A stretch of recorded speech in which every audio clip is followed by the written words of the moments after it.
Hey guys, welcome back to Whispers of History. Tonight, we are going to take a slow, haunting walk through time, into the heart of a place history has almost forgotten. A place where hope was a stranger, and silence echoed louder than screams. This is not the story of kings nor warriors. It is the story of the invisible, the poor, the unwanted, and the forgotten. Tonight, we step inside the cold walls of a Victorian workhouse, not to observe, but to live it through the eyes of a little girl who never asked to be born into poverty.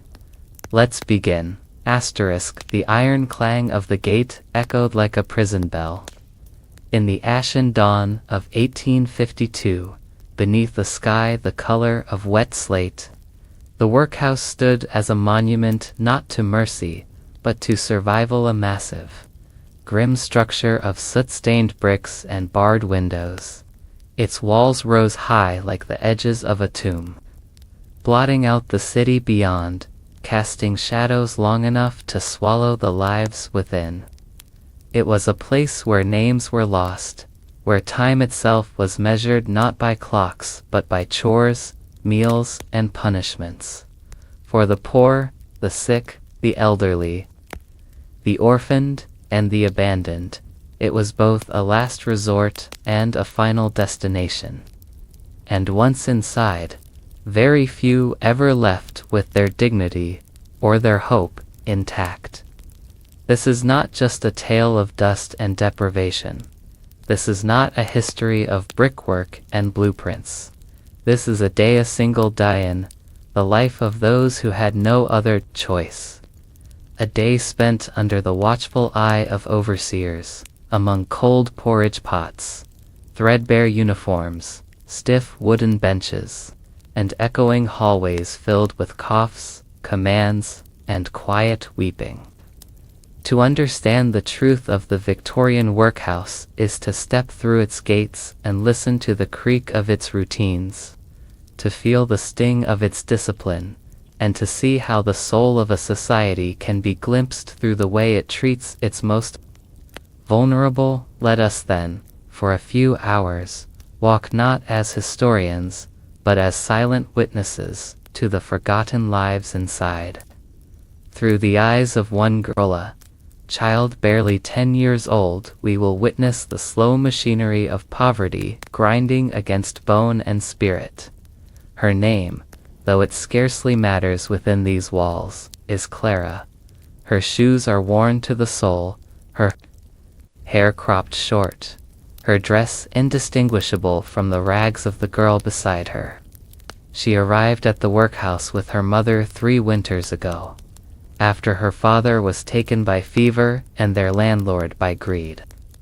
Now her mother lies in the infirmary with a cough that rattles and refuses to leave, and Clara is left to navigate the workhouse routine on her own. Like so many others, it begins always before the sun, not with light, but with sound. A handbell, shrill and sudden, cuts the silence of the women's dormitory like a blade. The matron, tall and unsmiling, walks the aisles between rows of narrow beds. Up, she barks. Up and tidy, or you'll be marked down. The girls, dozens of them, stir from sleep as if rising from the grave. No one speaks. There is no yawning, no stretching, no complaints. Those were trained out long ago, replaced. With urgency and silence, Clara swings her feet onto the cold floorboards. The air bites through the thin linen of her nightdress. She does not shiver. Shivering wastes time. They dress in silence. Gray uniforms, woolen and coarse, hang from pegs near their beds. They are always too big or too small. Clara's hem is frayed and the buttons don't match. Her hands are quick. She's learned to be fast and careful. A dropped button or torn seam can mean punishment, or worse, replacement with something even more ragged.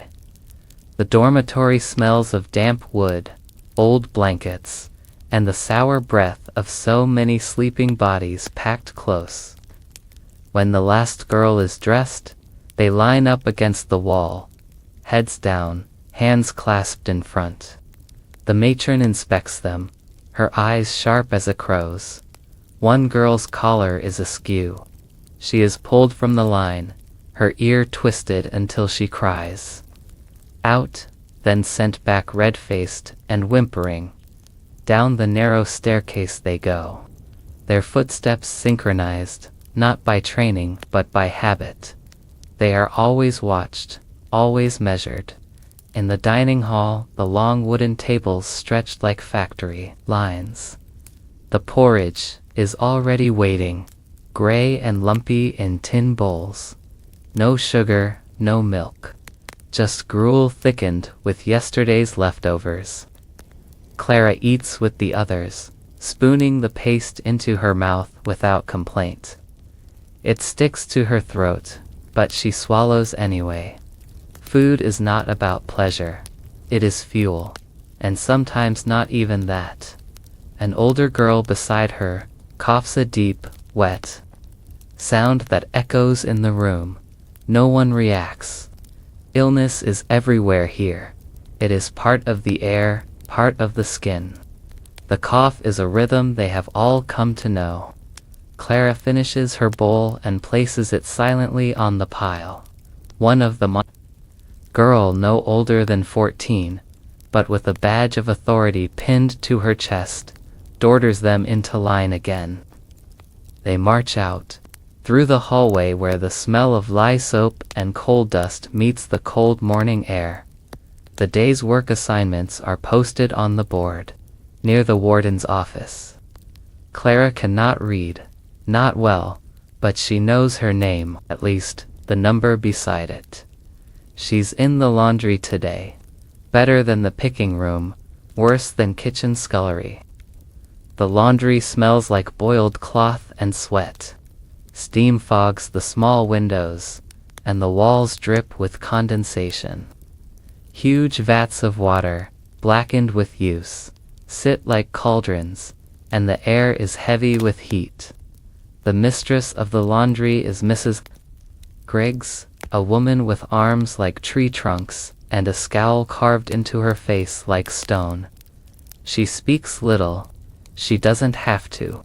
Her wooden paddle speaks for her, slapping against the table when anyone dares pause. Clara is assigned to the wringing station, where wet sheets must be twisted by hand before they're hung to dry. Her fingers, already raw from earlier days, blister again.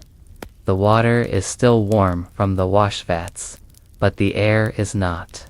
It chills her to the bone once the wetness soaks her sleeves. She works in silence, alongside dozens of others. Some are younger, some are old enough to be her mother. None speak. There is no talking in the laundry. Talking means punishment. One girl did speak last week. Just a whisper about the weather, and she was made to scrub the privy floors with a toothbrush. Pass unnoticed.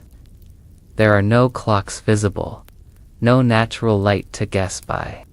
The bell rings at intervals, but not for them. They are told when to stop, and only then do they rest. At midday, they are marched back to the hall for dinner, if it can be called that. A ladle of watery stew and a slice of bread. Sometimes the bread is moldy, sometimes the stew is more bone than broth. Clara eats it all. Hunger is constant here, like a second heart, always beating. The afternoon brings more laundry, more wringing, more aching arms, more silence. Clara's fingertips crack and bleed. She doesn't cry, there's no time. No one cares. The older women are slower. They are often scolded or replaced. Some disappear. It is whispered that those who vanish go to the infirmary and never return. Some say they're buried in the unmarked graves behind the workhouse chapel. Clara doesn't know what to believe. She only knows she does not want to go there. Her mother is there, but even when she visits, she is not sure the pale woman in the bed is still her mother. The cough has taken everything but the shell. When the final bell rings, the girls are marched back to the dormitory. They are given a few minutes to wash cold water in metal basins. No soap, unless they've earned it. Then it's evening prayers in the chapel, where the master reads from the Book of Psalms and reminds them of their sins. Poverty is a result of idleness, he says. Suffering is the price of moral failure. Clara does not understand the words, but she knows when to bow her head. Back in the dormitory, they undress and slip into their hard, narrow beds. The blankets scratch. The straw mattress creaks. The girl beside her cries, softly, into her pillow. Clara does not. She stares at the ceiling, her arms aching, her stomach tight with hunger. Somewhere below, a baby wails. Somewhere above, the roof creaks in the wind. The day ends as it began, not with light, but with sound. The clang of the door, the cry of the lost, the silent scream of lives forgotten. And so ends one day. One of hundreds, one of thousands, one of 1,000,000 forgotten hours behind workhouse walls. And tomorrow the bell will ring again. And Clara, like all the others, will rise to meet it. Morning never really comes in the workhouse. Not in the way it does beyond the walls, where warmth can pool through curtains, or birdsong might pierce the stillness. Here, dawn does not drift gently into the diet, crashes like a command. The same shrill bell, sharp as ever, slices through the thin veil of sleep, rousing the dormitory with its impersonal authority. Clara opens her eyes, but she does not feel awake. Sleep is shallow here, interrupted by the groans of beds, the murmurs of fevered dreams, the hacking coughs that never seem to end. Fatigue clings to her like a second skin, and yet her body moves as though compelled by instinct rather than choice. The matron's footsteps are already sounding through the corridor outside, their unmistakable, polished black shoes striking rhythmically against the wooden floor. With each step she comes closer, and the girls hurry to dress before her gaze reaches them. Clara's hands tremble slightly as she fumbles with the buttons of her dress. One of them is loose again, and her stomach clenches with quiet panic. She smooths the collar flat and joins the line along the wall just in time. The matron enters. She surveys the row of girls as if inspecting livestock, her eyes cold and calculating. One girl's stocking has slipped no more than an inch hand. She is yanked out of the line and slapped across the knuckles with a wooden rod. No one flinches, no one speaks. Sympathy is a risk none dare take. The morning meal is identical to the one before and the one that will follow. Porridge, lukewarm, dense, and clinging to the bowl. It is served without affection, in silence, under the watch of wardens who pace up and down the rows. There is no variation, no choice, no aroma to whet the appetitely, the relentless monotony of survival. Clara forces it down, every mouthful a struggle between nausea and necessity. Hunger usually wins. Today, Clara is assigned to the oakum room, a punishment of sorts, though she hasn't broken any rules. The rotation is arbitrary, sometimes cruelly so. In the oakum room, children are given piles of old ship ropes coated in tar and salt, and their task is to unpick the threads with their bare fingers, separating the fibers so they can be reused. The work is brutal, especially on the hands. The tar sticks to skin and clothes, black and oily. The salt from old sea voyages scrapes against the raw places left behind. It's not a task of utility, it's one of humiliation and submission. A message. You are nothing, and we will prove it through the work you do. The room is dimly lit. The windows half-shuttered and coated in grime. The air smells of sweat and tar. Around Clara sit boys and girls of varying ages, their eyes vacant, their fingers in constant motion. Talking is strictly forbidden. One girl, younger than Clara, sits beside her. Her name might be Martha. Clara isn't sure. Names blur here, but Martha's fingers are shaking, and she bites her lip to keep from crying as she works. Her hands are already raw, the knuckles cracked and bleeding. Clara glances once at the overseer and, seeing he is turned away, slides her own pile of rope slightly closer to Martha. A silent act of solidarity. It's all she can offer.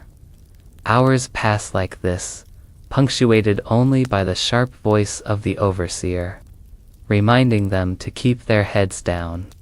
The pain in Clara's hands builds steadily, her fingers becoming numb, then prickly, then raw. The tar sinks beneath her nails. Her wrists ache from the tension. When at last the midday bell rings, it is less a signal for rest than a chance to breathe air that is not thick with dust and decay. Lunchtime brings a bowl of thin broth and a single hunk of bread. The broth smells faintly of onion, but tastes mostly of water and old bones. Still, Clara eats every last drop. The bread is tough, nearly stale, but it fills the emptiness for a time.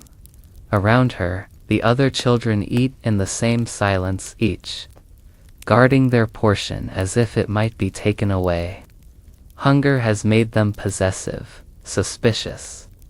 Once, a girl reached toward another's bowl without asking, and the resulting fight left both punished, their meals confiscated for 2 days. They learned quickly that in the workhouse, kindness can cost you dearly. Afternoon work resumes in the oakum room. Clara's hands feel stiff now, barely responsive. She forces them to move, tugging apart the fibers even as blood smears the coarse rope. The overseer does not notice, or perhaps he does and simply does not care. One boy, taller than the rest and clearly older, slumps forward at his station. His head lolls for a moment before snapping back up. He's exhausted, he may be ill. The overseer barks a warning.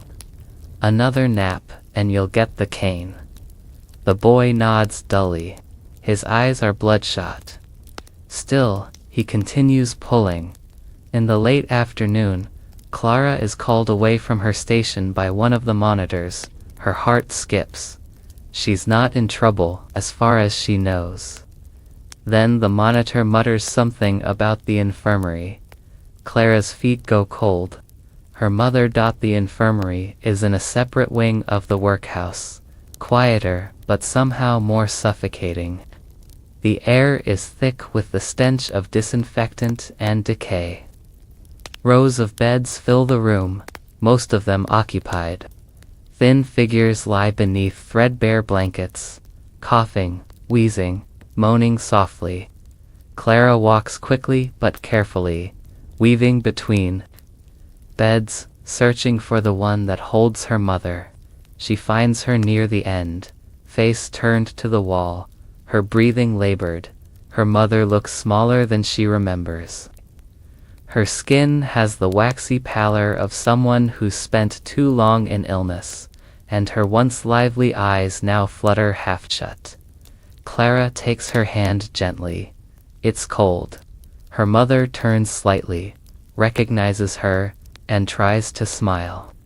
It doesn't quite reach her lips. They aren't allowed to speak much.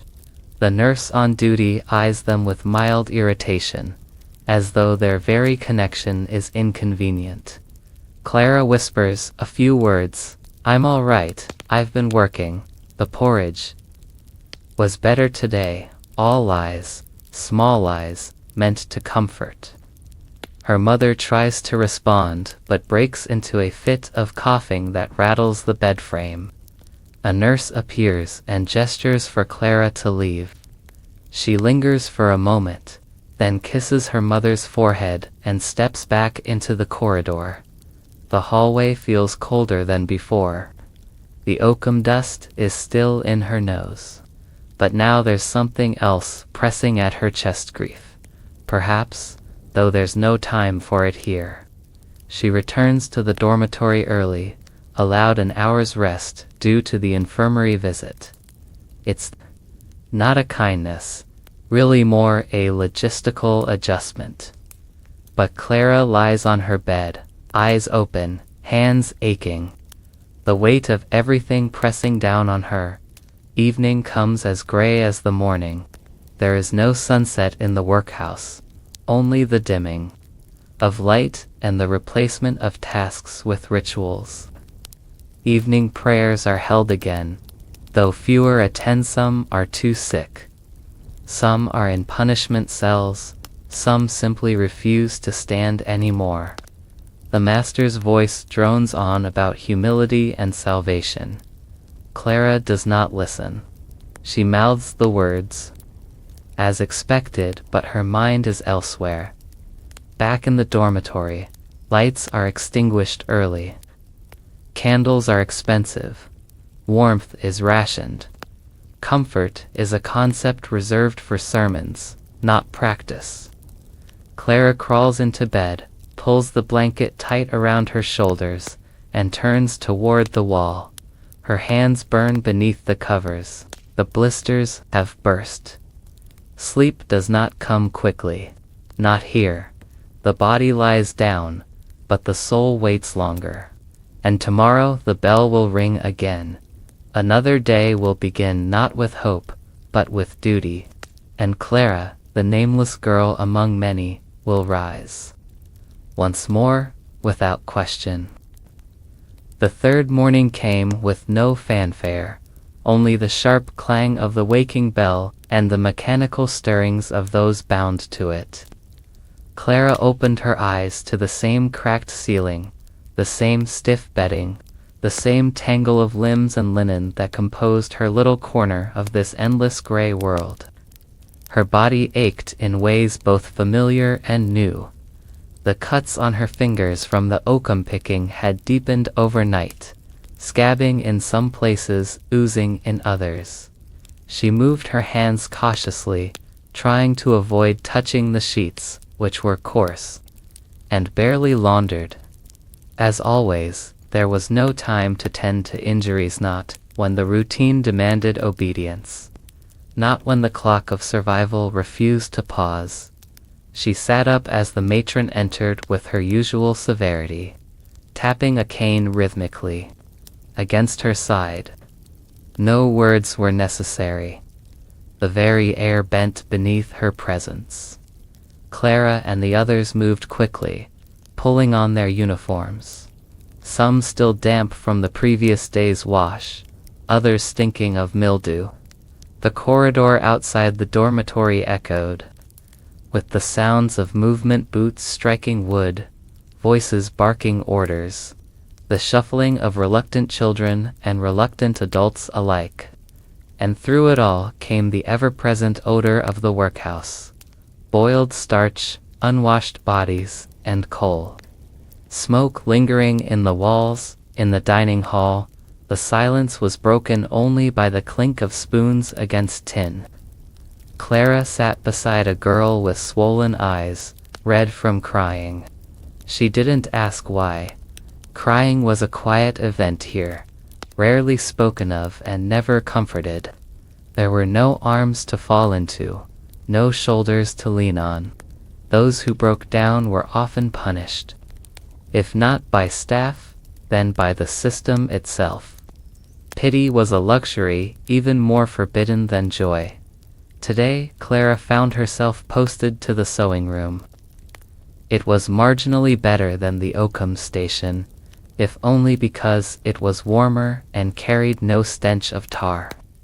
The room was filled with narrow tables, dull needles, spools of coarse thread, and sacks of uniforms waiting to be mended. They were not workhouse garments. These came from outside, from factories and military warehouses and parish orders. The poor, it seemed, could still be useful to the empire, even if only as invisible hands to repair the uniforms of those who would never speak their names. Clara had been taught basic stitching in her first months here. Her small fingers prized for their ability to maneuver needles with precision. But the constant work, day after day, had dulled her fingertips to calluses and taught her more about thread tension than any governess ever could. She sat on the hard wooden stool and pulled a bundle of trousers from the pile. The hem was torn. A few minutes of careful stitching and it would be whole again, if not beautiful. Her stitches were not meant to be beautiful. They were meant to be quick and functional. The girl across from her had lost part of her thumb last year in an accident with a cutting tool. She wore a cloth bandage that was often soaked through, but she worked nonetheless. Clara glanced at her once, saw the way her face pinched in pain, and quickly looked away. Compassion was dangerous. To feel too deeply here could break you in ways no cane ever could. The overseer in the sewing room, Miss Pendry, was not cruel in the same way some of the others were. Her punishments were quieter. A missed stitch might earn a ruined meal portion, or a transfer to the boiling room. She never raised her voice. Instead, she stood silently behind the girls, her breath falling on the backs of their necks, the weight of her judgment pushing them toward perfection. Clara did not fear her, but she respected the stillness that followed her presence, the way everyone worked just a little faster when she walked the line. The hours passed with the strange elasticity that only labor brings. Time seemed both frozen and fleeting. Clara's eyes strained in the dim light, her neck aching from the posture she was required to maintain. She was allowed no backrest, and the muscles in her lower spine ached relentlessly. Still, she worked. The sound of thread passing through cloth, the rhythmic stab and pull of the needlet was a kind of lullaby, mechanical and cold, but dependable. It kept the mind still, and in the workhouse, stillness of thought was a kind of salvation. Lunch came, and with it, a taste of monotony. This time, a thin carrot stew, more water than vegetable, and a crust of dry bread. They ate without speaking. Clara sat beside an elderly woman whose hands trembled so badly she could barely lift the spoon. Clara discreetly helped her, steadying the bowl, pretending not to notice the tears forming in the old woman's eyes. She was not Clara's grandmother, but for a fleeting moment, something maternal passed between them, a fleeting ember in a world of ashes. After the meal, Clara was sent to assist in the nursery. This was one of the rare tasks she didn't mind. Though the room was often filled with noise-crying infants, squealing toddlers, the scolding voices of overworked nurses, it was also one of the few places where affection, however faint, still flickered. She was assigned to hold and rock a baby whose mother had died the week before. No one had told the child. Of course not. Children here learned grief, not through explanations but through absence. The infant, a boy named Jonah, was barely a year old, his cheeks sunken, his fingers curled tightly as if clinging to something only he could see. Clara held him close, swaying gently in time with the lullabies she barely remembered. He did not cry. He only stared wide, dark eyes that seemed to hold all the sorrow of the world. When she hummed softly, his breathing slowed. She didn't know what she was singing.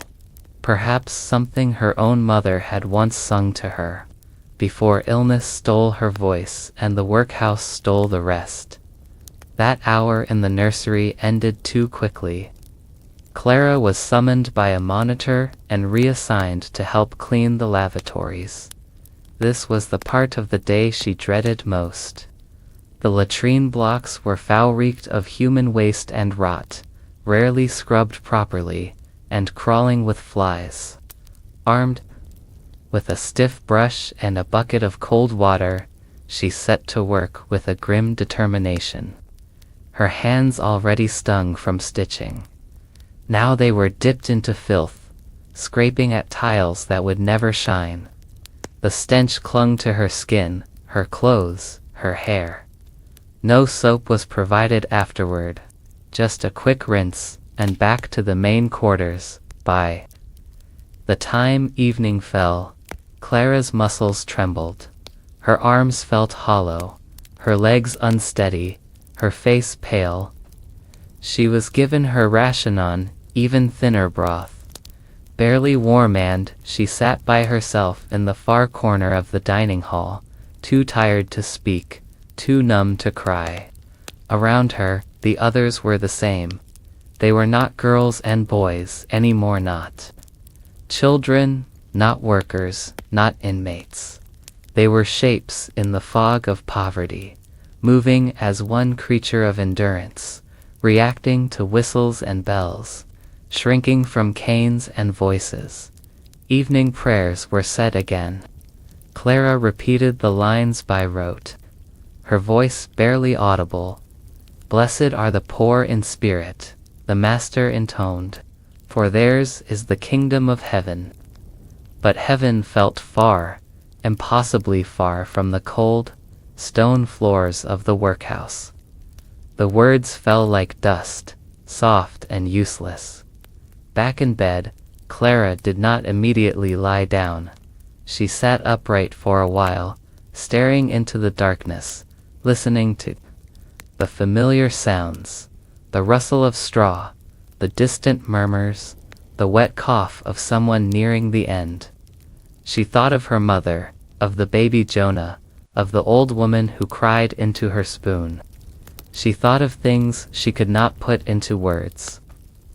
There was no space here for wishes, no time for dreams.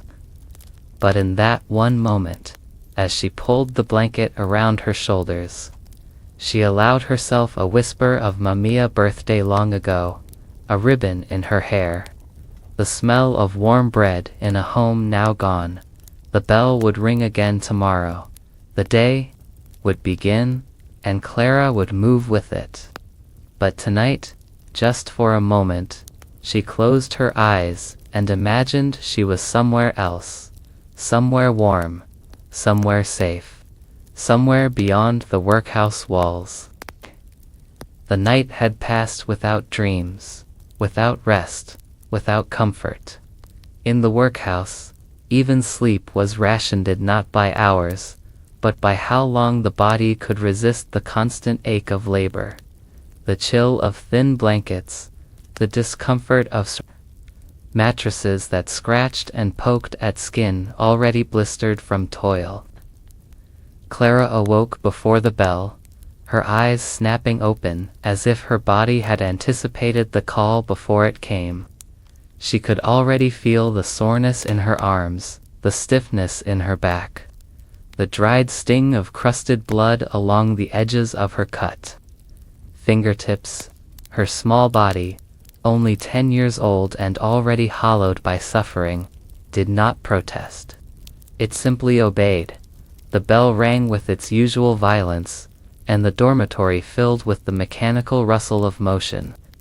Girls rose from their beds like specters in the half-light, dressing with robotic precision, smoothing their uniforms, aligning themselves along the wall like soldiers waiting for inspection. The matron swept in, her cane clicking sharply against the floor. Her eyes scanned the line with that cold, familiar calculation, as if she were checking for faults in machinery rather than flaws in children. Clara held her breath as the woman passed. She had done nothing wrong, yet still, the fear pulsed in her chest. The rules were not consistent. Punishments were doled out arbitrarily, and today might be her turn. But the inspection passed without incident. The matron moved on. The line of girls filed out into the corridor, the sound of their footsteps swallowed by the groan of the old building, where even the floorboards seemed weary. They were herded to the dining hall once more, seated in long rows beneath flickering gaslight. Bowls of porridge were already set out, lukewarm and clumpy, barely enough to dull the gnawing in their stomachs. Clara sat at her usual place, scooping the gray mixture into her mouth without tasting it. Around her, the scene never changed.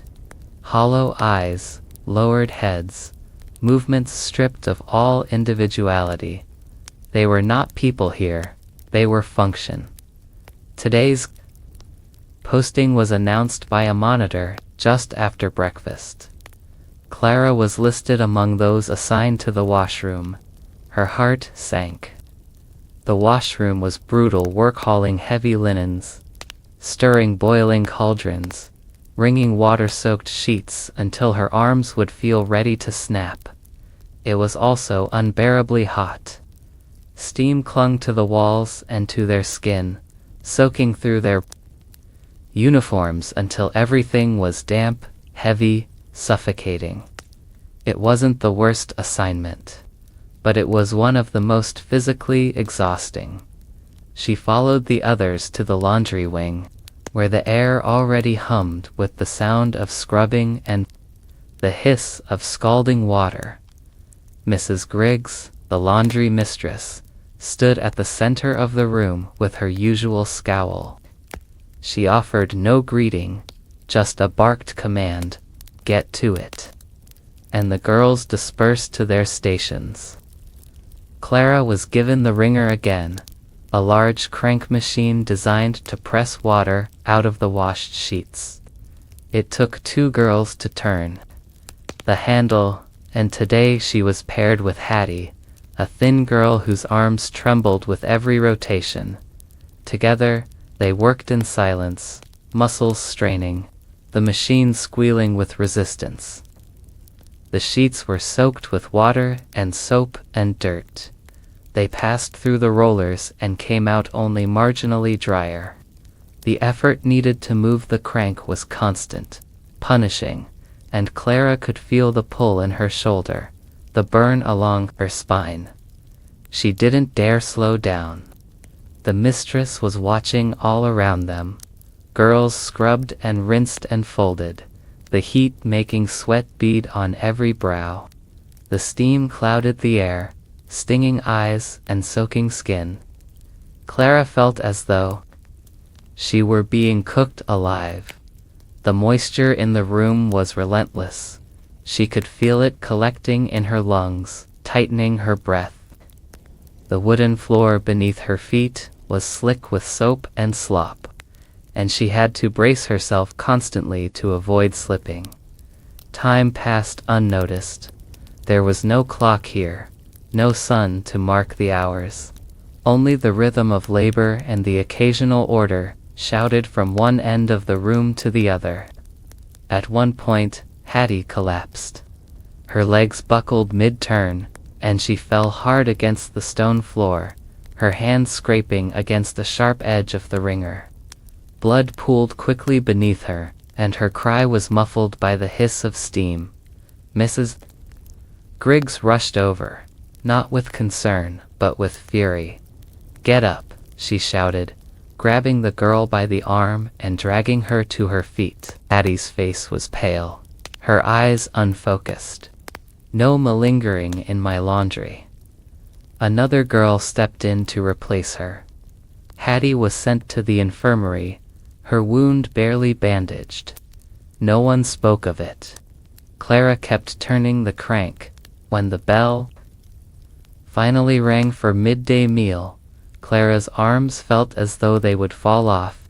Her legs shook beneath her as she walked, her uniform clinging damply to her back. In the dining hall, she found her place and accepted the thin stew and dry bread. Without comment, she ate quickly, not from eagerness but from necessity. Meals were short, and slow eaters risked leaving hungry. Beside her, a younger child picked at her food, eyes glazed. Clara nudged her gently. "Eat," she whispered. The child looked at her, then obeyed. Hunger was a lesson they all learned quickly. After the meal, Clara was not returned to the laundry. Instead, she was directed to the chapel hall to assist with the sewing of burial shrouds. It was a grim task, but not an unfamiliar one. Death came regularly to the workhouse. The weak, the old, the sick, many did not survive the winter months, and sometimes not even the warm ones. The dead were wrapped in plain cloth, sewn by the hands of children who would one day be wrapped in the same. She sat at a long table with several others, given a needle and a length of fabric. The cloth was stiff, coarse, and utterly lifeless. The stitching had to be even, precise. It was not for beauty, but for uniformity. The workhouse buried its dead like it fed its living with sameness. There were no names carved into the boards that marked their graves, just dates and numbers and silence. Clara stitched steadily, her hands still aching from the wringer. As she worked, her thoughts wandered not to dreams or desires, but to memories. She thought of her father, once strong, once kind, once alive. She barely remembered his face now, but she remembered the sound of his voice when he used to lift her into the air and call her his little star. That was before the fever took him, before the landlord came, before the workhouse. The stitching room was quiet, save for the occasional sniffle or cough. One of the older women, someone's grandmother, perhaps, was crying silently as she worked. Clara didn't look up. She didn't need to. Grief was always here. It passed from person to person like a shared garment, never fully shed. As the day wore on, she was summoned to the infirmary. Her mother had taken a turn. The nurse said it casually, as if it were the weather. Clara hurried, heart pounding, ignoring the pain in her legs. She found her mother curled in bed, smaller than before, her skin stretched tight over bones. The coughing had worsened. She struggled to breathe, each inhale sounding like torn cloth. Clara sat beside her, holding her frail hand. "I'm here," she whispered. "I'm here, Mama." Her mother looked at her with eyes that barely recognized. Then, a faint smile. "My Clara," she rasped. "You're still my little star." Then she fell asleep, her chest rising and falling unevenly. Clara stayed until the nurse ordered her out. She walked back to the dormitory in silence, the world seeming heavier, darker, slower. The sun had never risen that day, not really. And when she lay down in bed that night, she felt its absence in her very bones. The bell would come again. Tomorrow would begin again. But for Clara, time had slowed, as if waiting for something terrible to arrive. She closed her eyes, But she did not sleep. Not that night. The bell did not wake her. She was already awake, lying still in the half-light of the dormitory, staring up at the timber-bird ceiling where cobwebs clung between wooden beams like forgotten veils. Around her, the other girls stirred and shifted, under their scratchy wool blankets, the same rustle of limbs and quickened breath filling the space with an eerie synchronicity. But Clara didn't move. Her body ached, her eyes burned, and something inside her, something small, something tender, felt as though it had broken quietly in the night. Her mother had not spoken again, just that one whisper, "My Clara, my little star." Then sleep, then silence. A silence so absolute it echoed in Clara's bones. The matron's footsteps were approaching. She would be angry. Clara's blanket was not folded, her boots not yet laced, her uniform still hanging untouched on its peg. But Clara didn't care. Not this morning. She couldn't feel the fear she was supposed to. All she could feel was the dull weight behind her ribs, pressing inward with every breath. The cane slapped against the doorframe, sharp and deliberate. "Up now," the matron's voice cracked through the stillness. Clara blinked slowly, sat upright, and began to move, not out of obedience, but because the weight of being motionless had simply become unbearable. She dressed as she always did, fingers numb and sluggish, her mind distant and hollow. The girl beside her, Elsie, glanced over briefly, her eyes flicking with quiet concern, but she said nothing. No one said anything. They filed down to breakfast in orderly silence. The porridge today was thinner than usual, more water than oats. Clara swallowed mouthfuls without tasting. Her throat felt tight, as though any attempt to speak or even breathe too deeply might unravel her entirely. The girls around her moved like ghosts, each caught in the machine of routine. Hunger had long since stopped being an emotion. It was a condition, like cold or fatigue, something constant, something inevitable. The posting board was announced. Clara was reassigned to the kitchen, a rare placement and often considered fortunate. But not for her. Not today. The kitchen was warm and smelled of things she couldn't eat. And today, that simple injustice felt heavier than ever. She was set to chopping vegetables for the midday stew. Potatoes, onions, carrots, though never in generous quantity. Stew was always made to stretch further than it should. The head cook, Mrs. Blatherby, was a stout woman with a face as red as her cheeks, her mood perpetually sour. She barked instructions over the din of clanging pots, and her temper was as sharp as the knives she guarded like heirlooms. Clara was given a blunt blade and a stained apron, and sent to work at the chopping table. Her fingers moved without thought, muscle memory guiding her as she sliced and sorted the vegetables into buckets. The scent of onions made her eyes sting. The weight of grief made her limbs slow. Around her, other children peeled and stirred, fetched water, scrubbed pans too large for their arms. One boy dropped a pot and was slapped across the back of the head. The pot was heavier than he was. But apologies were not part of this place, only correction. At one point, Clara dropped her knife. It clattered to the floor and skidded across the stone tiles. She stared at it for a moment, unable to bend, her hands trembling. The sound had made Mrs. Blatherby turn. "Clumsy thing," she snapped. "Pick it up before I have you scrubbing walls all day."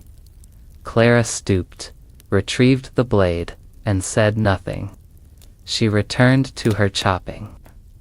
Her thumb throbbed from a shallow cut, but she didn't stop. The midday meal came, and with it, a bowl of the same stew she'd helped prepare. She knew its contents, intimately knew which potatoes had gone slightly soft, which onions had mold. She'd scraped off which bones had been boiled to make the broth. She ate it anyway. There was no room in her stomach for pride. Beside her sat a girl she didn't know well, one of the newer arrivals, thin, pale, with a scar on her chin. The girl stared at the stew for too long, her spoon hovering over the surface. Clara nudged her leg gently beneath the table.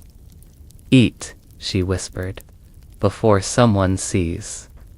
The girl blinked, then nodded, and began to eat. That afternoon, Clara was sent to the weaving room, a rare assignment for her. The room was filled with looms, wooden and rusting, their threads tangled and their petals creaking with every push. It was mostly occupied by older children, their fingers swift and deft. Clara was small, but her hands were steady. The master of the weaving room, Mr. Hurst, was a thin man with hollow cheeks and eyes that never blinked. He gave instructions with clipped efficiency, barely looking at anyone. Clara was shown to a small loom in the corner. Her task simple: thread the shuttle, press the pedal, weave the line, again and again. Her body moved in rhythm with the wood, her arms extending and retracting like clockwork. The cloth that emerged from the loom was coarse, dull gray, like the uniforms they all wore. It would become another tunic, another pair of trousers, another piece of their prison. But here, in the strange symphony of weaving, Clara found something unfamiliar: stillness. Not the stillness of exhaustion, but a silence of thought. The clack of the shuttle, the creak of the pedalet created a pattern, something predictable, something she could cling to. She worked for hours, the pain in her hands returning, but dulled by focus. Around her, the looms sang a song of labor, one Clara didn't understand but somehow needed to hear. At some point, she looked up and saw a boy, older, taller, with soot-stained hands and eyes like polished coal, staring at her from across the room. He didn't smile, didn't look away, just watched for a moment. Then he turned back to his loom. She didn't know his name. Names weren't passed easily in the workhouse. But something in his gaze made her wonder if he, too, had lost someone. Evening descended slowly, and with it came fatigue. They were sent to prayers again, the same verses, the same voice, the same promise of salvation to those who deserved it. Clara knelt, her knees aching, her hands resting in her lap. She didn't speak. Her lips moved, but her mind drifted. She thought of her mother's voice, the rasp of it, the weight, the fading dot after prayers. They were dismissed to the dormitories. The candles were low, casting long shadows on the walls. Clara climbed into bed and turned to the wall. No one spoke. The only sounds were the soft breathing of dozens of tired lungs, the occasional cough, the creak of a bed as someone shifted in their sleep. Clara lay there with her eyes open. She listened to the silence, felt its pressure. She could still feel the heat of her mother's hand in hers, the way her fingers had curled, barely, in farewell. She didn't cry. There were no tears left. In the dark, she whispered to no one, "I'm still your little star." And outside, beyond the high walls and locked gates of the workhouse, the sky spread wide and indifferent, the stars hidden behind clouds no one inside would ever see. The morning was cold and gray, as if the sky itself mourned the countless souls trapped beneath the workhouse's towering walls. Clara woke to the harsh clang of the bell, cutting through the cold air like a sudden thunderclap. Her body ached. Anew the bruises and cuts from the previous days had not healed but deepened, as if the workhouse took more from her each day than she could ever hope to give. Yet, she rose obediently, wrapping the thin, threadbare uniform around her and joining the long line of silent children waiting to be inspected. The matron's eyes swept over them like a judge's gavel, cold and unyielding. Clara's gaze dropped to the floor, but she caught a glimpse of a new face, a boy, barely older than her, standing stiffly at the far end of the line. His eyes were wide, filled with a mixture of fear and defiance. Clara knew that look all too well. It was the first spark of rebellion, quickly smothered by the crushing weight of the workhouse's unforgiving routine. Breakfast was the same as always, a bowl of thin gray porridge that offered little comfort or nourishment. Clara ate in silence, her spoon scraping the bottom of the bowl as the overseers paced the hall, their stern faces a constant reminder of the power they wielded. Hunger was an ever-present companion here, gnawing at the edges of consciousness, dulling hope until survival was the only goal. After the meal, the posting board was unveiled, and Clara found herself assigned to the scullery, the place where the dirtiest, most unpleasant work was done.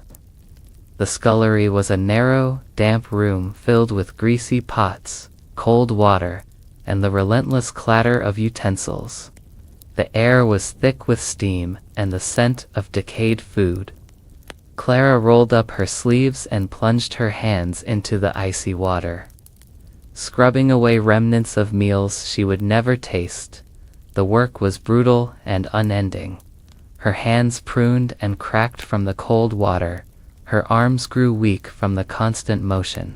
Yet she did not complain. There was no space for weakness in the workhouse. Only the silent endurance of those trapped by circumstance and fate.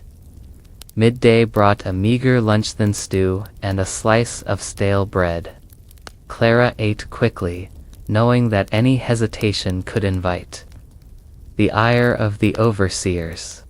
Around her, the children and adults alike bore the marks of hunger and exhaustion. Faces were hollow, eyes sunken, bodies gaunt. The workhouse did not discriminate in its toll. It devoured the young and old alike, leaving behind shadows where once there were hopes. The afternoon was spent in the garden, a small, bleak patch of earth behind the workhouse walls where the poorest were sent to tend to withered vegetables and overgrown weeds. It was a place of forced labor disguised as fresh air, where Clara bent over the hard soil, fingers digging into dirt that offered no promise, only toil.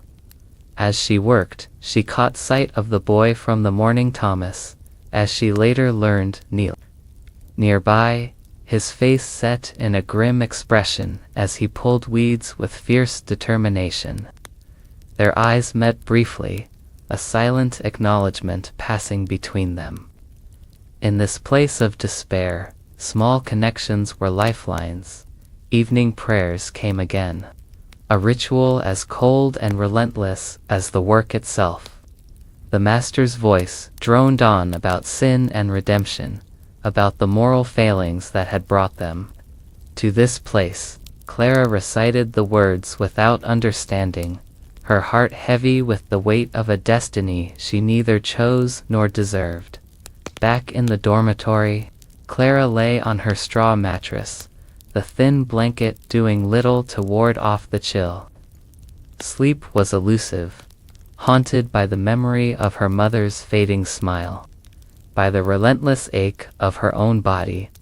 by the unending cycle of hardship that promised no respite. Outside, the workhouse walls stood tall and impenetrable, a fortress of sorrow and endurance. Inside, Clara and the forgotten poor carried on each day a testament to human resilience. Each night, a silent prayer for a freedom they might never know.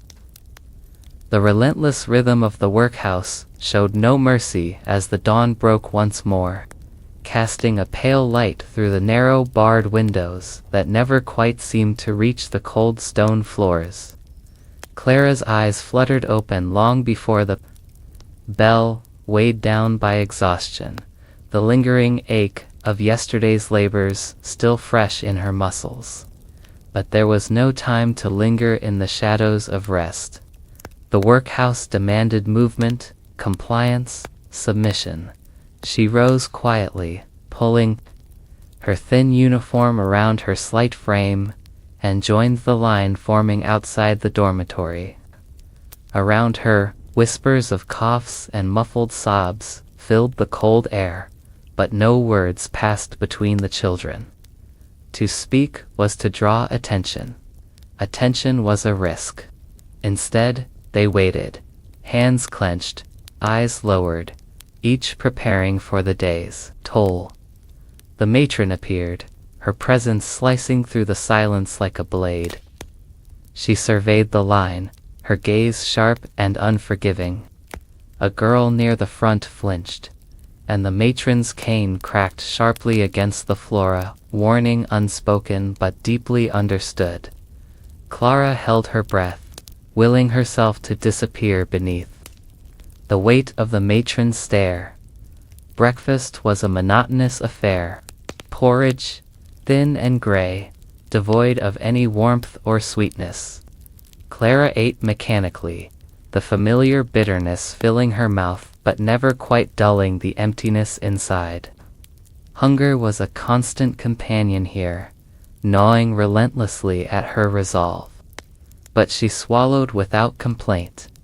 After the meal, the posting board was revealed, dictating the fates of the children for the day. Clara was assigned to the scullery. Again, the place where the most menial, grueling work was performed under the watchful eyes of harsh overseers. Her heart sank, but she masked her despair with a practiced calm, knowing that any display of weakness could result in punishment. The scullery was a small, cramped space where pots and pans from the great hall were scrubbed and rinsed in cold, dirty water. The air was thick with steam, and the smell of decay mingled with the sharp temps of soap and scouring powders. Clara submerged her hands into the icy water, scrubbing stubborn stains and congealed grease, the rough texture biting into her skin. Her fingers, already raw and blistered from days of labor, burned with cold, but she persevered. Around her, other children worked in silence, faces pale and drawn, eyes reflecting a mixture of fatigue and resignation. The overseer, a stern woman with piercing eyes and a voice like a whip, paced behind them, ensuring no one dared slow their pace. As the hours dragged on, Clara's hands trembled with exhaustion.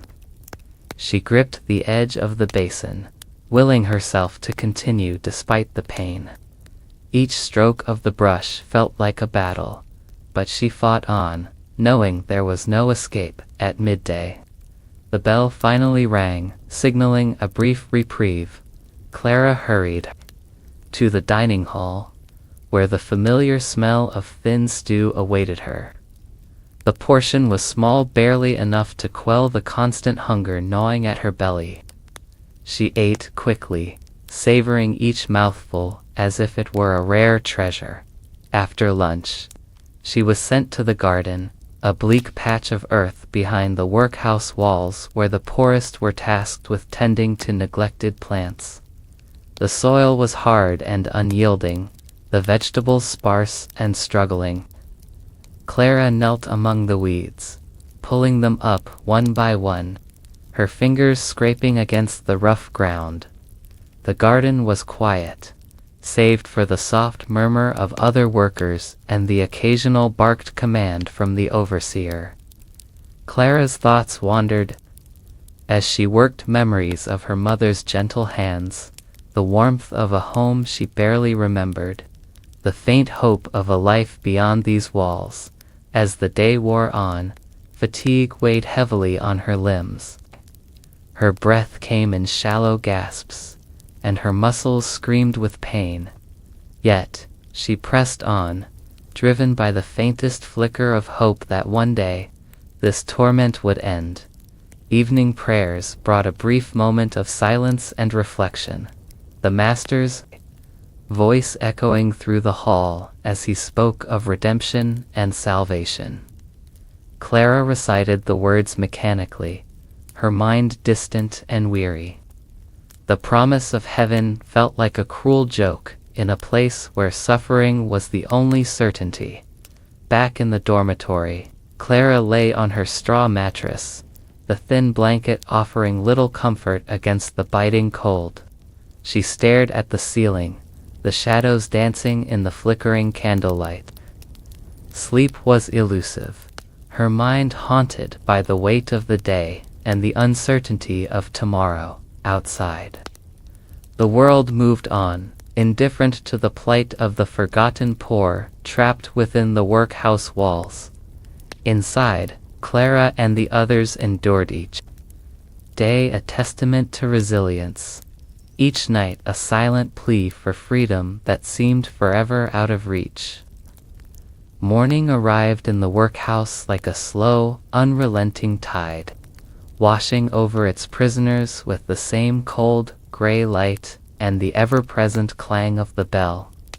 Clara awoke with a heavy heart, the ache in her body a familiar companion now, a constant reminder of the cruelty baked into every waking hour here. She lay for a moment, eyes fixed on the ceiling's rough beams, the shadows thick and silent, and felt the emptiness of the dormitory pressing against her chest like a stone. Matron's footsteps echoed sharply down the corridor, sound that could freeze even the bravest child in their tracks. Clara forced herself up, donning the thin uniform, its coarse fabric rough against her skin.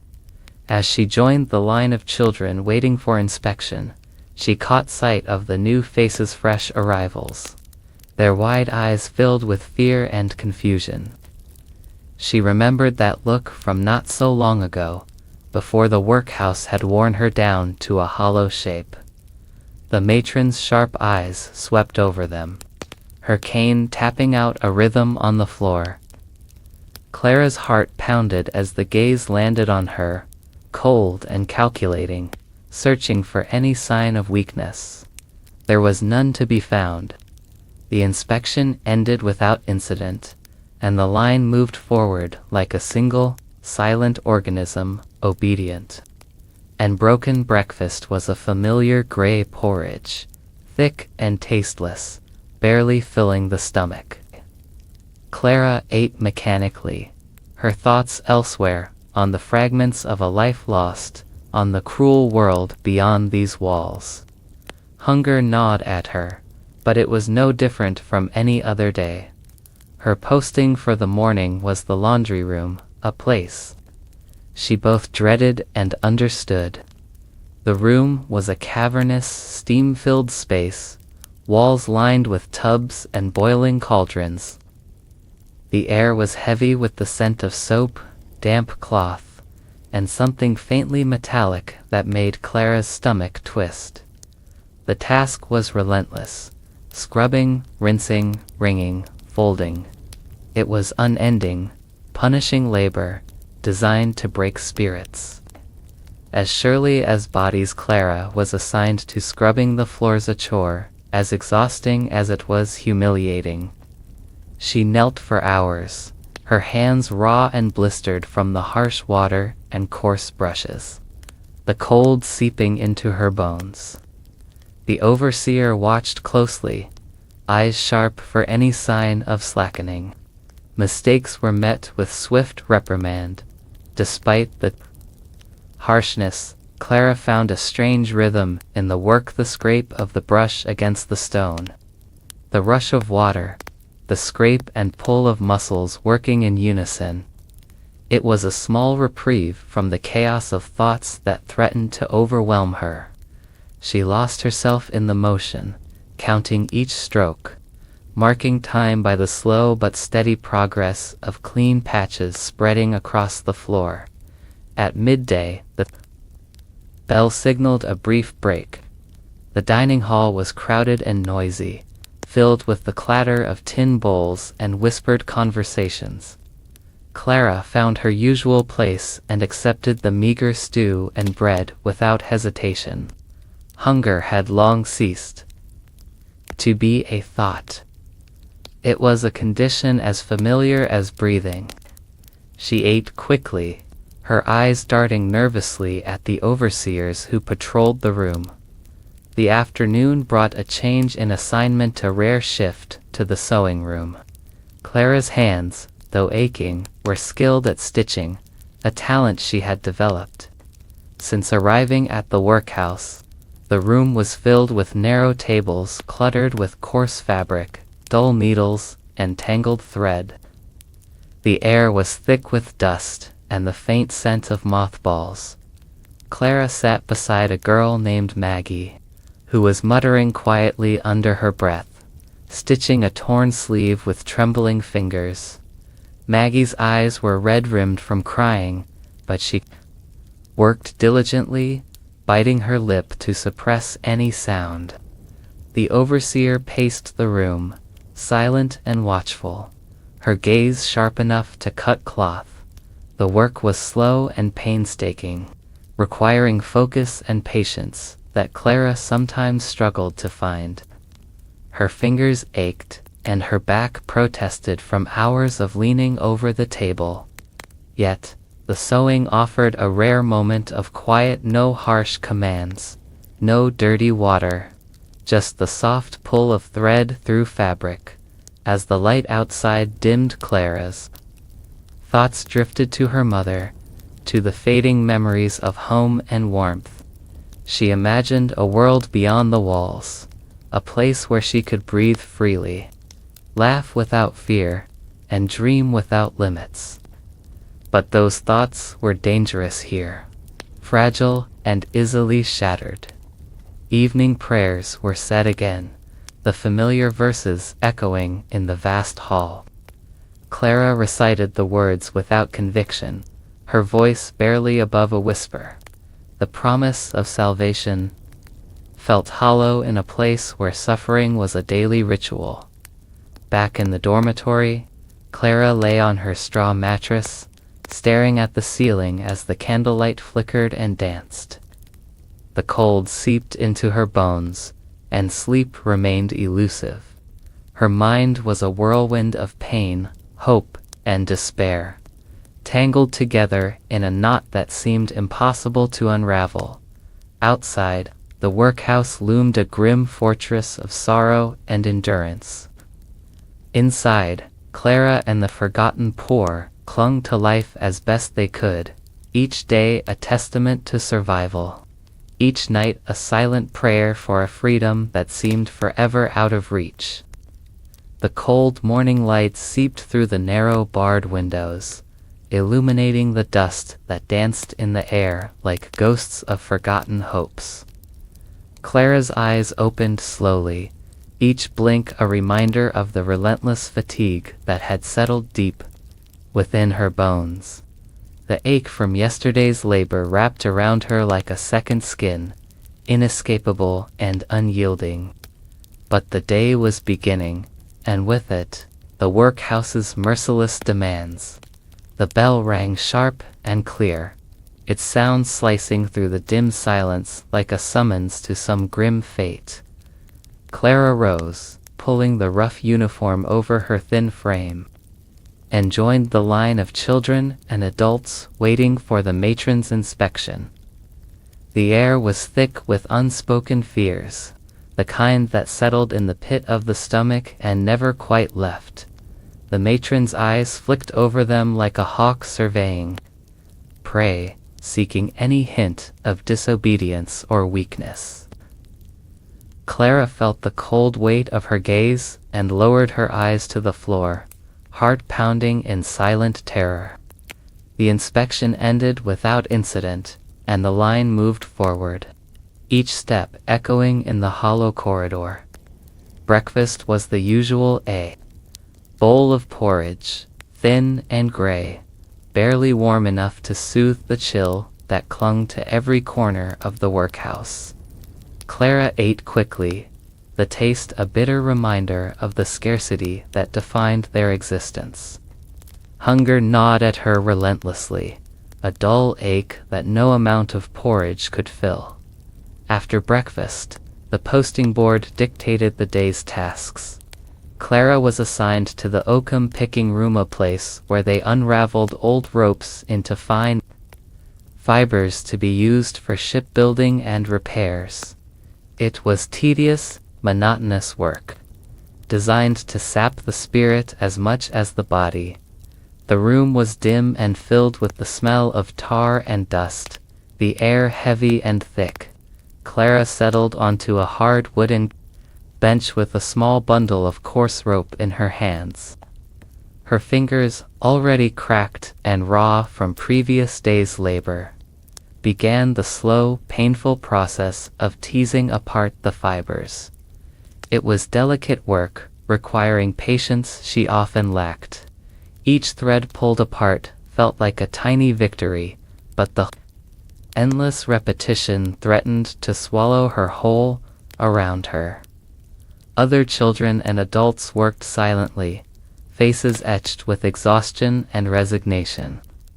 Occasionally, the overseer's voice would cut through the silence, sharp and unforgiving. Faster, no whittling. This is work, not play. The words were met with quickened hands and lowered heads. The hours dragged on, marked only by the soft scrape of fingers against rope and the occasional cough that echoed ominously in the stale air. Clara's hands ached, her eyes stung from the dust, but she continued, driven by a fragile hope that diligence might earn her small mercy. Midday brought a brief respite with the ringing of the bell. Clara moved to the dining hall with the others, where the familiar stew awaited. The portion was scant, barely enough to stave off hunger, but she ate with quiet determination. The children around her whispered in low voices, sharing stories of past lives, of families lost and dreams shattered. Clara listened, absorbing the fragments of a world she once knew but which now seemed impossibly distant. After lunch, Clara was sent to the workhouse garden, a patch of hard, unyielding earth where vegetables struggled against neglect and poor soil. She knelt among the weeds, pulling them with numb fingers, the sun beating down mercilessly through the thin fabric of her uniform.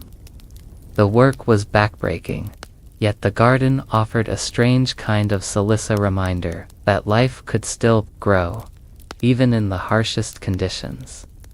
As the afternoon wore on, Clara's thoughts turned inward. She thought of her mother's fading smile, the warmth of a home lost to sickness and poverty. She wondered if she would ever see the sun on a clear sky again, feel the soft touch of grass beneath bare feet, hear laughter without fear. Evening prayers came once more, their words echoing hollowly through the cold halls.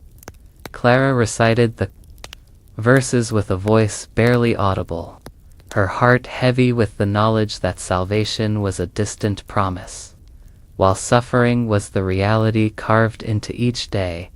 Back in the dormitory, Clara lay on her straw mattress, the thin blanket doing little to chase away the chill. She stared at the ceiling, the shadows lengthening and twisting in the flickering candlelight. Sleep was a stranger, her mind a restless tide of pain, memory, and faint hope. Outside the workhouse walls stood as unyielding sentinels, holding captive the forgotten poor within. Inside, Clara and those like her endured each day a battle. Each night, a fragile sanctuary of dreams too precious to surrender. The morning chill bit through the thin walls of the dormitory as Clara stirred awake. The dawn was a muted gray, the light struggling to penetrate the grime-covered windows that had long been forgotten by the few who might have cared. Her body ached, every joint stiff and protesting after the relentless work that had become her existence. Yet, there was no rest to be found here, only the endless cycle of labor and survival. The bell sounded sharply, reverberating through the hollow corridors like a cruel summons. Clara rose with practiced precision, pulling on her worn uniform that hung loosely from her frame, a constant reminder of the weight she bore. She joined the queue of weary faces, all bent beneath the same oppressive sky of misery. The matron paced the line, her gaze as unforgiving as the stone walls around them. Clara kept her eyes downcast, trying to become invisible beneath the weight of scrutiny. The inspection was brief, but in this place, even a moment's faltering could mean punishment. Breakfast was the familiar bowl of watery porridge, a tasteless sustenance that barely dulled the persistent hunger gnawing at her insides. Clara ate silently, the clatter of spoons and whispered complaints filling the room, a chorus of quiet despair. Her posting for the day was the workhouse fields, a stretch of barren land where the soil was poor and the crops even poorer. The task was grueling, digging, planting, weeding, with little reward beyond exhaustion. Clara trudged alongside others, their footsteps heavy on the cracked earth as she bent to the task. Her hands raw from blisters and cold. Clara's thoughts drifted to memories of past summer's days, filled with sunlight and laughter. Far from this bleak prison, those days seemed like another life, another world entirely. Here, the sun was a harsh overseer, beating down without mercy, drying cracked lips and blistered skin. The overseer's voice cut through her reverie, sharp and commanding. Work faster, no. Clara straightened, pushing through the ache and fatigue, determined not to fall behind. The others worked in grim silence, each lost in their own struggles and sorrows. Midday brought the briefest of breaks. Clara joined the line for the meager stew, the smell weak and unappetizing. She ate quickly, aware that lingering too long could attract unwanted attention. Around her, whispers of escape plans and distant relatives reached her ears, stories of lives beyond the walls she had never known. Afternoon work returned her to the laundry, a place of steamy chaos and relentless labor. Clara's arms ached from scrubbing and wringing, the hot water burning her skin yet offering no relief from the cold that seeped into her bones. The air was thick with steam and despair, the clatter of buckets and scrub brushes, a harsh soundtrack to endless toil. As the day waned, Clara found a moment's respite in the sewing room. Here, the work was slow and methodical, stitching torn uniforms, mending worn fabric. The needle's sharp bite was a small distraction from the larger wounds she bore. She worked alongside a girl named Mary, whose quiet strength was a steadying presence. Evening prayers echoed through the hall, their words a hollow promise to those who had little left to believe. Clara's voice was soft, barely more than a whisper, as she recited the familiar verses. The hope of salvation felt distant, overshadowed by the harsh reality of the day. Back in the dormitory, Clara lay on her straw mattress, the thin blanket barely warming her chilled body. The room was filled with the soft sounds of breathing, shifting limbs, and the occasional cough. Sleep was elusive, her mind a restless sea of pain, memory, and faint dreams of freedom. Outside the workhouse stood as a grim monument to suffering, its walls holding captive the forgotten poor. Inside, Clara and those like her endured each day a test of resilience. Each night, a fragile sanctuary where hope flickered, however faintly, against the encroaching darkness. Dawn broke slowly over the workhouse, the pale light filtering through the grime-streaked windows, casting long somber shadows across the dormitory where Clara lay awake, muscles aching and mind restless. Another day awaited her, a day of relentless labor, harsh words, and meager sustenance. The weight of exhaustion was nothing new, but it pressed down on her chest with a heaviness that made each breath feel like a struggle. The bell rang, shrill and unforgiving, stirring the occupants from their restless sleep. Clara rose with practiced efficiency, the routine now ingrained into her very bones. She dressed quickly, pulling the coarse uniform over her thin frame, and joined the line forming outside the dormitory door. Around her, faces worn beyond their years stared blankly ahead, eyes hollow but alert to every sound. The matron appeared, her presence commanding and cold. Her sharp eyes swept the line, looking for any sign of disobedience or fatigue. Clara held her gaze low, heart pounding, but she was spared any reprimand. The line moved forward, the soft shuffle of worn boots echoing through the stone halls.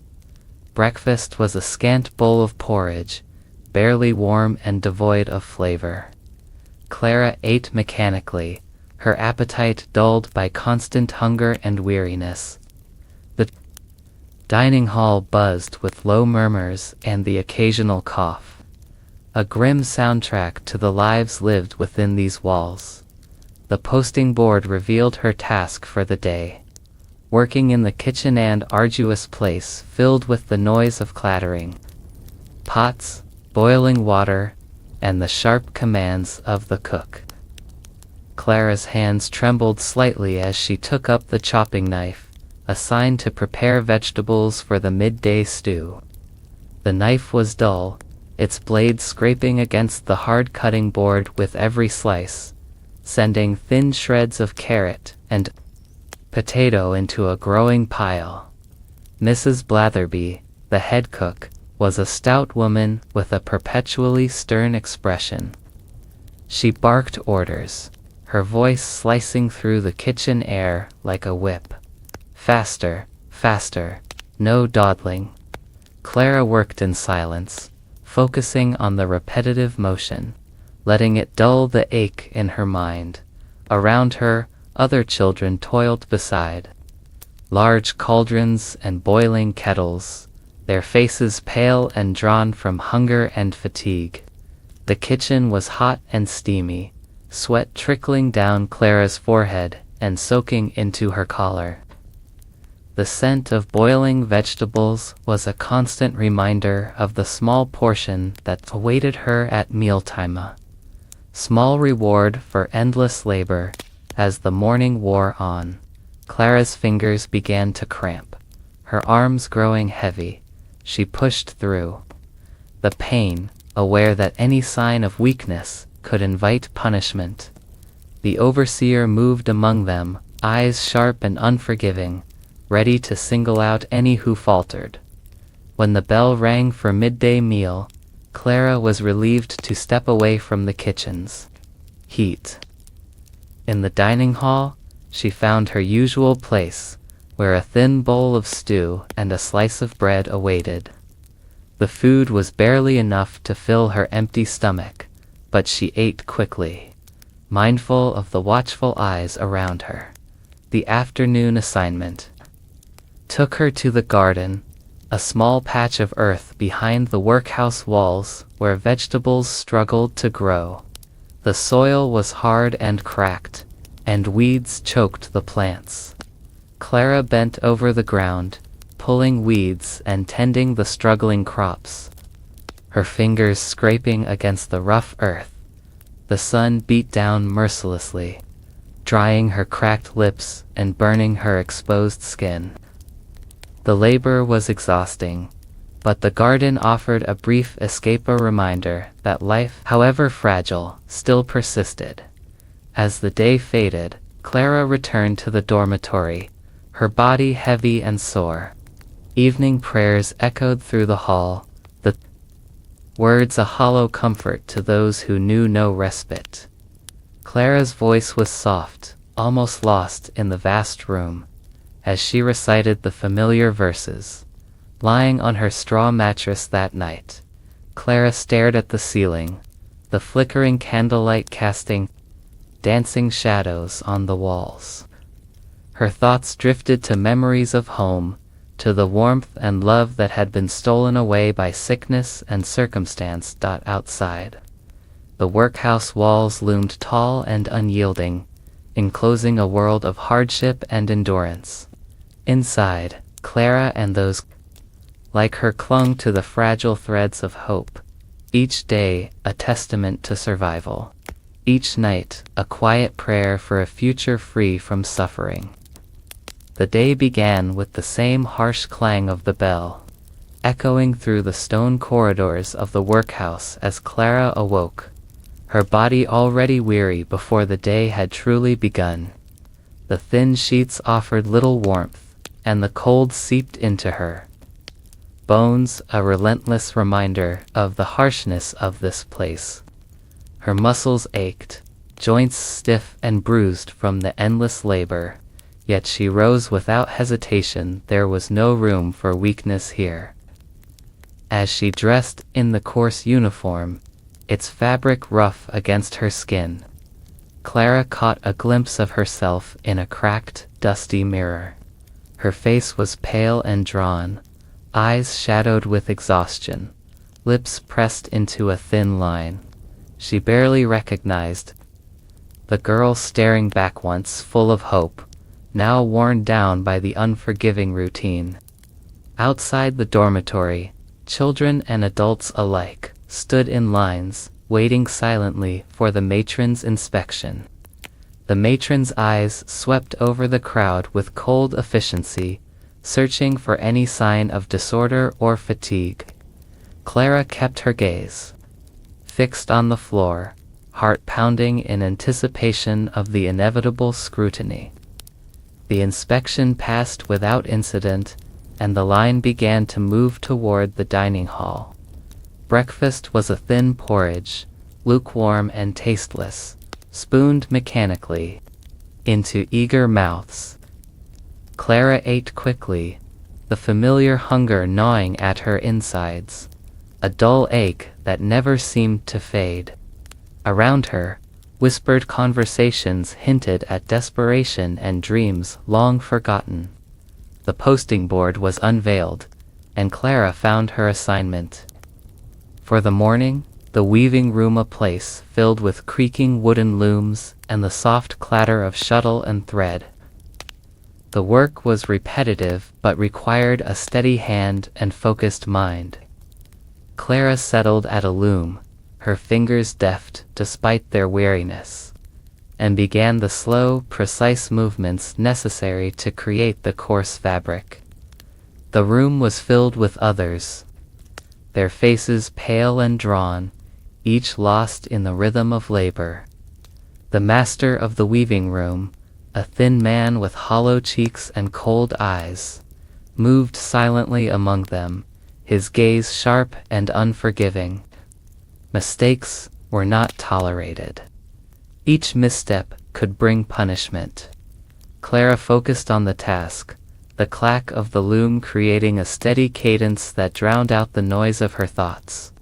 For a few fleeting moments, the repetitive motion brought a strange comforter, temporary escape from the chaos of her life. The hours passed slowly, fingers aching, back stiffening, but Clara persevered. Around her, the threads slowly wove together, forming strips of gray cloth that would become uniforms for the very prisoners they were forced to become. At midday, the bell rang, signaling the brief respite of lunch. Clara moved to the dining hall, where the familiar stew awaited. The portion was small, barely enough to satisfy the relentless hunger that clawed at her belly. She ate quickly, aware of the watchful eyes of overseers, knowing that lingering could invite punishment. The afternoon brought a return to the laundry, a place of steam and endless scrubbing. Clara's hands, raw and cracked, plunged into icy water, scrubbing clothes with determination. The labor was punishing, but it was a task she had come to know well, a rhythm that blended pain with purpose. As evening fell, prayers echoed once more through the cold halls, their words a fragile comfort to those who clung to any hope.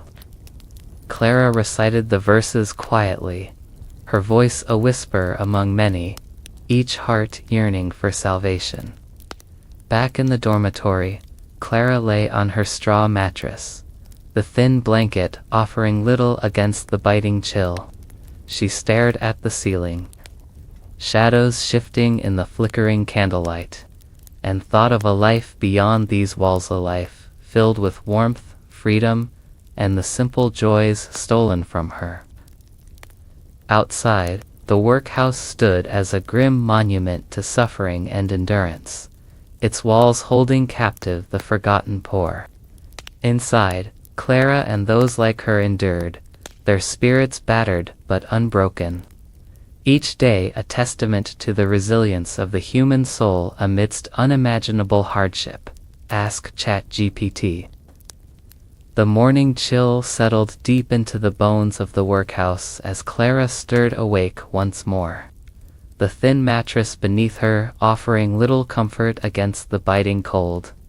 Her body was a map of aches and bruises, each one a testament to the relentless toil demanded by this place. Yet the bell's piercing clang was already calling, dragging her from the fragile refuge of sleep into the harsh light of another day. She rose silently, the coarse fabric of her uniform rough against her skin, and joined the line of children awaiting the matron's inspection.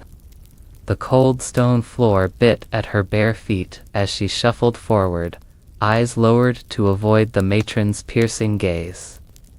The inspection passed with no word, but the threat of punishment hung heavy in the air, a silent specter haunting every moment.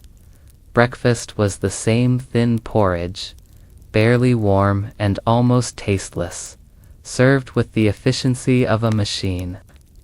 Clara ate quickly, her stomach tightening with hunger that was as constant as the morning light.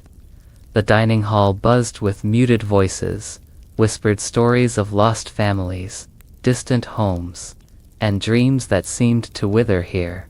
The posting board soon dictated the day's tasks, and Clara found herself assigned to the scullery, the place where the dirtiest and most demanding labor awaited. The air was thick with steam and the smell of stale grease. Clara plunged her hands into the icy water, scrubbing pots and pans that had held meals she would never taste. The work was brutal, relentless, and unforgiving, her fingers raw and cracked. From days of exposure to cold water and harsh soap, ached with every movement. The overseer's sharp voice echoed above the clatter of dishes, barking orders and corrections. There was no room for hesitation or complaint. Each child worked silently, faces pale and eyes hollow. Midday brought a brief respite with the familiar ring of the bell. Clara moved to the dining hall, where the scant stew awaited, its thin broth offering little relief to the gnawing hunger. Inside her, she ate quickly, careful to avoid the overseer's watchful eyes, sharing a glance with a boy she had come to know in the garden Thomas. Their silent understanding was a rare comfort in this unforgiving place. The afternoon was spent in the garden, a bleak patch of earth struggling to yield any sustenance. Clara bent over the soil, pulling weeds and tending to the withered vegetables. The sun beat down mercilessly, drying cracked lips and blistering exposed skin.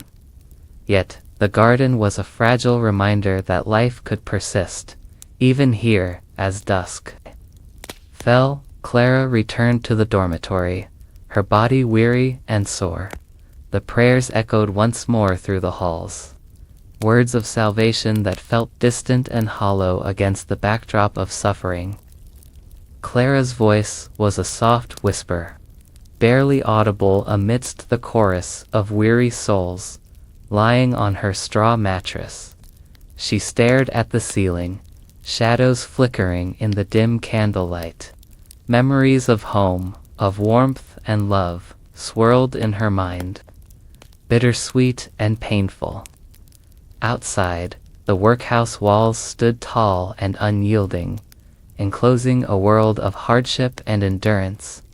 Inside, Clara and those like her clung to the fragile threads of hope. Each day a testament to survival, each night a quiet prayer for freedom that seemed forever beyond reach. The forgotten poor lived here not in the stories of the world, but in the silent endurance of the human spirit amidst unimaginable hardship. Dawn broke slowly over the grim walls of the workhouse, casting a pale, unforgiving light on the faces of those trapped within. Clara awoke, her limbs stiff and aching from the previous day's toil. The thin straw mattress beneath her offered little comfort against the relentless chill that seeped into every corner of the dormitory. Yet, despite the exhaustion and pain, there was no time to linger. The harsh clang of the bell demanded attention, signaling the start of another grueling day. She dressed quietly, pulling the coarse threadbare uniform over her fragile frame. The fabric scratched against her skin, a constant reminder of the hardship she endured. Joining the line of children and adults alike, Clara lowered her gaze as the matron's sharp eyes swept over them. The inspection was swift and merciless. Any sign of weakness or disobedience met with a threatening glare, or worse. Breakfast was a meager bowl of thin porridge, lukewarm and bland. Clara ate silently, the hunger inside her gnawing relentlessly, yet she knew better than to complain.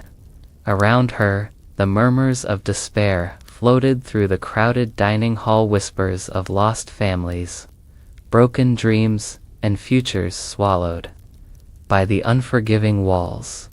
The posting board was unveiled, assigning Clara to the laundry for the morning, a task both exhausting and never-ending. The laundry room was a chamber of steam and ceaseless noise, filled with tubs of icy water and piles of grimy clothes. Clara plunged her hands into the frigid water, scrubbing with determination despite the biting cold that turned her fingers numb and raw. The overseers watched closely, their eyes sharp for any sign of slackness or hesitation. Hours passed in a blur of scrubbing, rinsing, wringing, and folding. The relentless labor left Clara's muscles trembling with fatigue, yet she persevered, fueled by a faint hope that endurance might bring some small mercy. Around her, the faces of her fellow workers were pale and drawn, reflections of the same unyielding struggle. At midday, the bell summoned the inmates to the dining hall once again. The stew served was thin and barely warm, a meager offering that did little to quell the ever-present hunger. Clara ate quickly, stealing glances at the faces around her, children and adults alike, bound together by shared suffering and silent resilience. The afternoon brought a change of pace, as Clara was assigned to the sewing room. Here, the work was slow and meticulous, requiring focus and delicate hands. She sat among rows of narrow tables cluttered with coarse fabric and dull needles, stitching torn garments with a steady rhythm. The sewing offered a rare moment of quiet amid the chaos, a brief respite from the harshness of the workhouse routine. As the day waned, Clara's thoughts drifted to memories of a life beyond the walls, a time of warmth, laughter, and freedom. Those memories were fragile, easily shattered by the harsh reality that surrounded her. Yet, they were a balm to her weary soul, a flicker of light in the pervasive darkness. Evening prayers filled the hall, the Master's voice echoing with words of redemption and hope. Clara recited the verses softly, her heart heavy with the knowledge that salvation seemed a distant promise, overshadowed by the relentless hardship of her existence. Back in the dormitory, Clara lay on her straw mattress, the thin blanket offering little warmth. She stared at the ceiling, shadows flickering in the candlelight, and felt the weight of another day behind her. Outside, the workhouse loomed a fortress of despair and endurance. Inside, Clara and the forgotten poor endured each day, a testament to the resilience of the human spirit. Each night, a silent prayer for freedom that seemed forever out of reach. The gray dawn seeped through the grime-streaked windows of the workhouse, stirring Clara from a restless sleep. Her body was heavy with fatigue, every muscle protesting from the endless labor of the days before. The thin straw mattress beneath her was cold and unforgiving, offering little relief from the biting chill that settled into the very bones of the dormitory. Yet the bell's sharp clang shattered the silence, pulling her from the fragile refuge of sleep and demanding readiness. She dressed quickly, the coarse fabric of her uniform chafing against raw skin, a constant reminder of the hardship that defined her existence. Clara joined the silent line forming outside the dormitory, the faces around her pale and worn eyes dull with exhaustion and resignation. The matron's icy gaze swept over the group, searching for signs of disobedience or weakness. Clara kept her head bowed, heart pounding as the inspection passed without incident. Breakfast was a thin, lukewarm porridge, its bland taste barely masking the persistent hunger gnawing inside her. She ate quickly, mindful of the overseer's watchful eyes, the clatter of spoons and hushed murmurs filling the crowded hall. Around her, whispers of lost families and shattered dreams mingled with the cold air, a shared burden carried silently by all. The posting board was revealed, and Clara's name was assigned to the scullery, a place of endless, grueling toil. The room was cramped and steamy, filled with the clatter of pots and the sharp scent of soap and grease. Clara plunged her hands into icy water, scrubbing grimy dishes with aching fingers. The relentless labor left her skin raw and blistered. But she endured, driven by a fragile hope that perseverance might bring some small reprieve. Hours passed in a blur of scrubbing, rinsing, and drying, punctuated only by the overseer's harsh commands and the occasional sharp crack of a cane. Around her, other children worked silently, their faces pale and drawn, eyes reflecting the same mixture of fatigue and despair. The workhouse showed no mercy, and Clara bore its cruelty with quiet resilience. At midday, the bell signaled a brief respite, and Clara hurried to the dining hall where the familiar stew awaited. The portion was scant, barely enough to quell the constant hunger, but she ate quickly, aware that lingering could invite punishment. The whispered stories of escape and distant relatives floated through the room, faint echoes of a world beyond the walls. The afternoon brought a change of pace. As Clara was assigned to the garden, a small patch of earth, struggling to yield vegetables in the poor soil. She bent over the hard ground, pulling weeds and tending the struggling plants. The sun beat down mercilessly, drying cracked lips and burning exposed skin. But the garden was a rare refuge, a reminder that life, however fragile, could still persist. Evening prayers echoed through the halls, their words a hollow comfort to those who had little left to believe.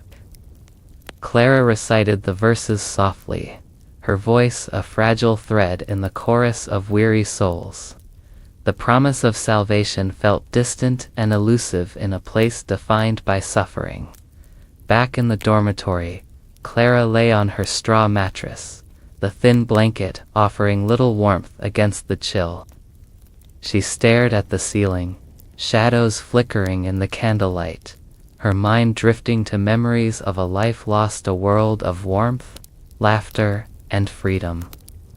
Outside, the workhouse walls stood tall and unyielding, enclosing a world of hardship and endurance. Inside, Clara and those like her endured, their spirits battered but unbroken. Each day a testament to the resilience of the human soul amidst unimaginable hardship. Ask ChatGPT. The dawn broke cold and unforgiving over the workhouse, seeping through the grimy panes of glass and casting a pale light on the tired faces within. Clara awoke with a heavy sigh, the aches from yesterday's labor settling deep into her muscles and bones. She lay still for a moment, gathering strength for the day ahead, another day of endless toil and quiet suffering.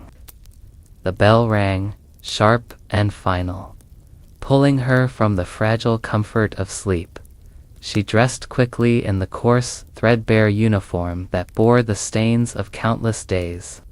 Its rough fabric scratched against her skin, a constant reminder of the harsh life she was forced to lead. Clara joined the line outside the dormitory, shoulders hunched, eyes fixed on the cold stone floor. The matron's piercing gaze swept over the group, searching for any sign of defiance or weakness. Clara remained silent and still, a small shadow among many. Breakfast was a monotonous bowl of watery porridge, barely warm and lacking any flavor. Clara ate without enthusiasm, hunger gnawing at her belly but swallowed alongside the grim reality of her existence. The dining hall was alive with whispered conversations, stories of lost homes, and muted hopes. Clara listened quietly, storing fragments of these tales in the corners of her mind. The posting board revealed Clara's assignment for the morning, the oakum picking room. Here, the prisoners were tasked with unraveling old ropes into loose fibers, a tedious and back chore intended to break the spirit as much as the body.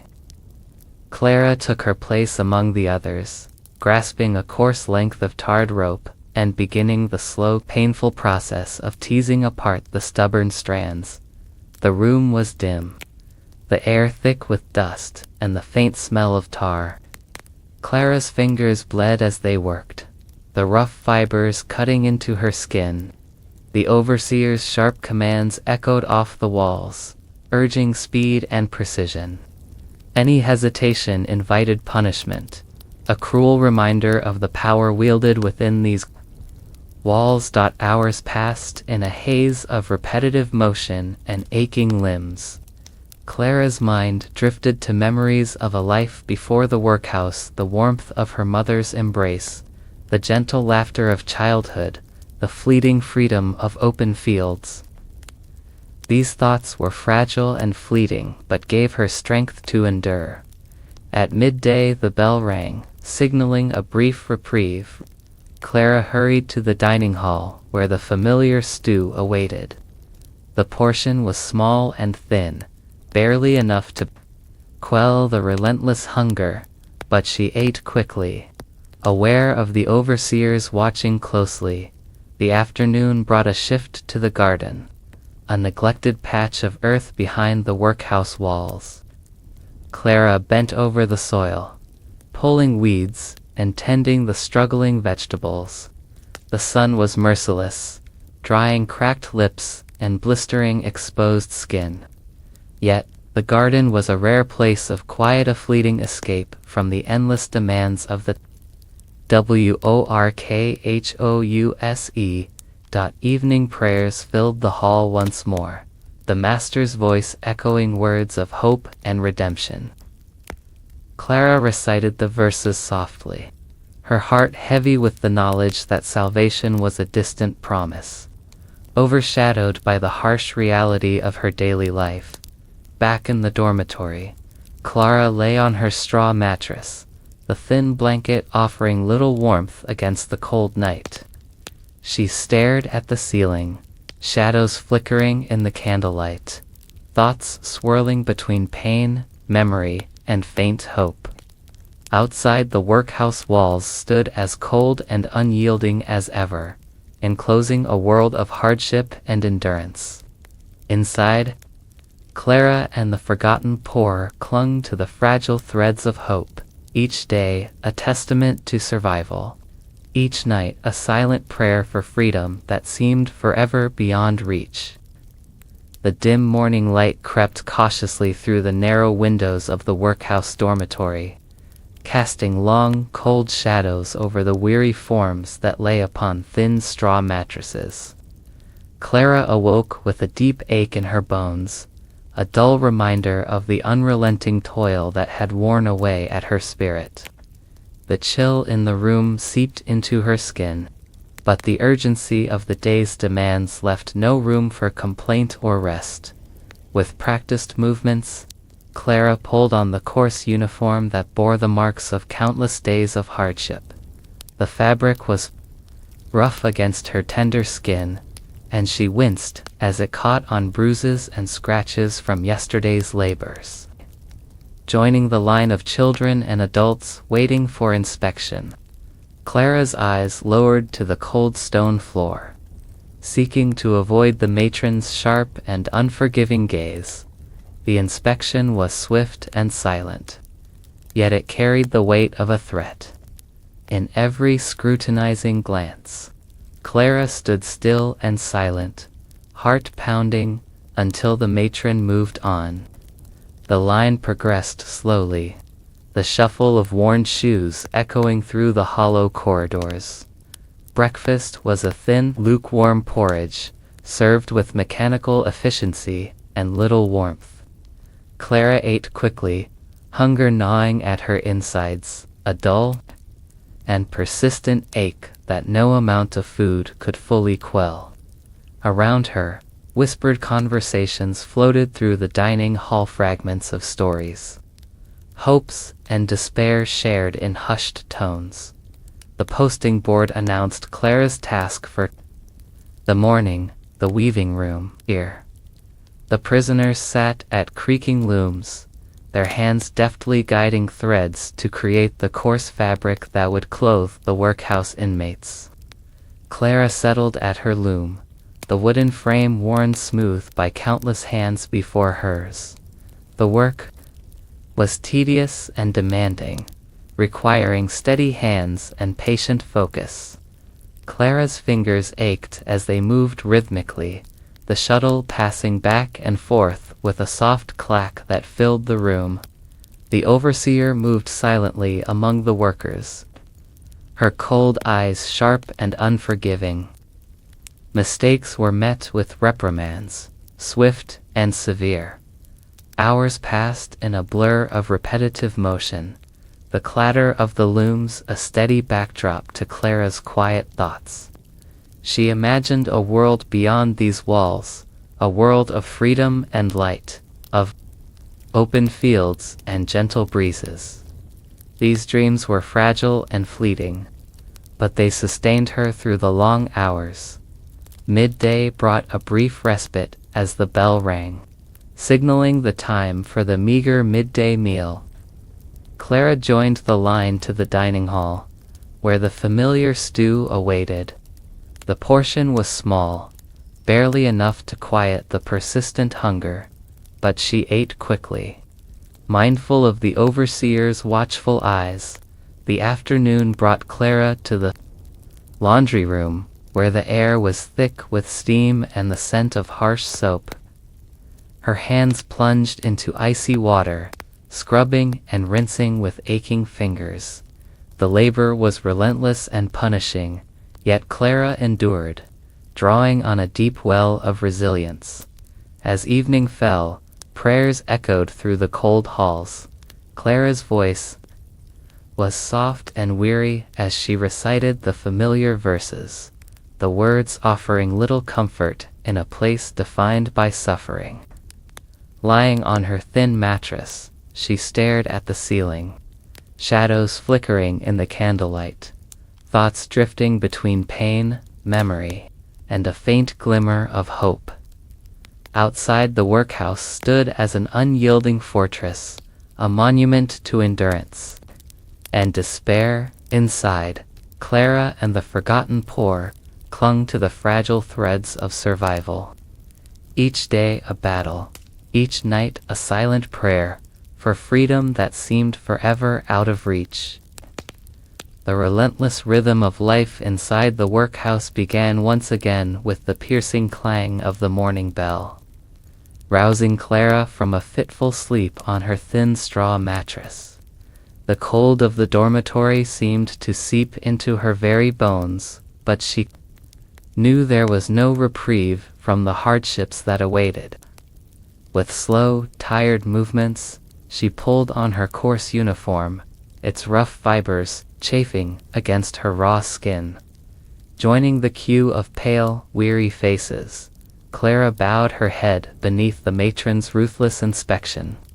The woman's eyes were sharp, cutting like blades as they scanned for the slightest hint of weakness or disobedience. Clara stood still and silent, heart pounding, as the matron's gaze lingered a moment longer than necessary. But this morning, as many before, she passed without punishment.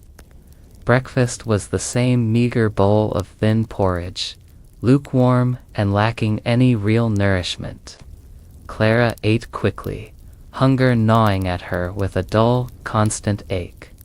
Around her, whispered conversations floated through the dining hall, fragments of lives torn apart by poverty and misfortune. Voices hushed with shared pain and fleeting hope. Her morning assignment took her to the oakum room, a dim chamber heavy with dust and the scent of tar. Here, the inmates unraveled old ropes into loose fibers, a task as monotonous as it was brutal. Clara's fingers, already cracked and sore, struggled to tease apart the stubborn strands, the tar clinging relentlessly to her skin. The overseer's sharp commands rang out, demanding speed and precision. Any sign of hesitation was met with harsh words or the cruel crack of a cane. Hours blurred together as Clara worked, the fibers slipping through her fingers in a slow, torturous dance. As the day wore on, Clara's thoughts drifted to memories of home, the warmth of her mother's embrace, the sound of laughter in the sunlit fields. These memories, though distant and fragile, were a source of quiet strength, sustaining her through the endless toil. Midday brought a brief respite, a small bowl of watery stew, barely enough to stave off the gnawing hunger.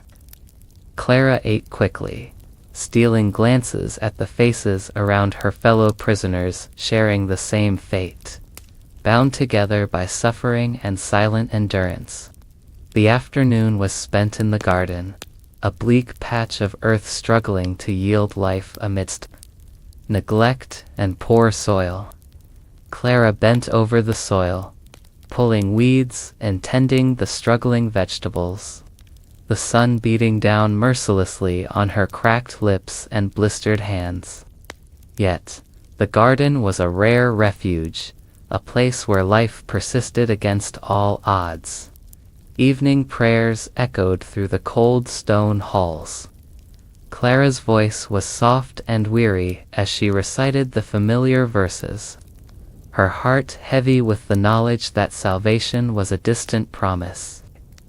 Back in the dormitory, she lay on her thin mattress, shadows flickering in the candlelight as her mind swirled with pain, memory, and the faintest glimmer of hope.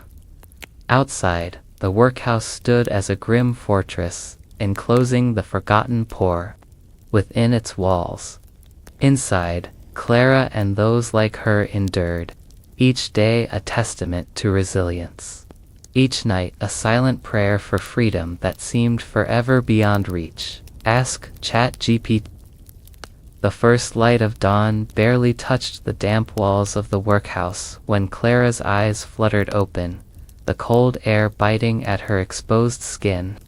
She lay still for a moment, listening to the soft breaths of her fellow inmates and the distant creak of the old building settling. Her body ached, every muscle screaming after days of ceaseless labor, but she knew she must rise.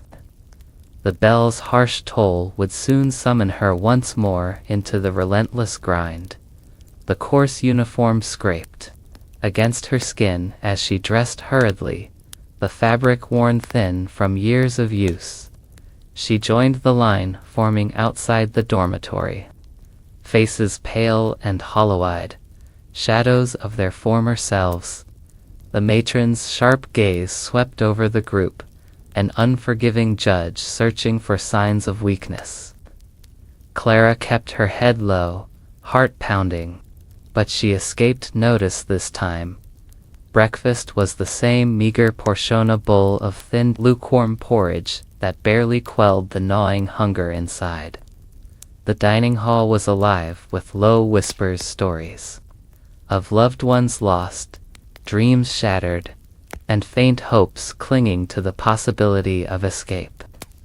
Clara listened quietly, each word a reminder of the harsh reality that bound them all.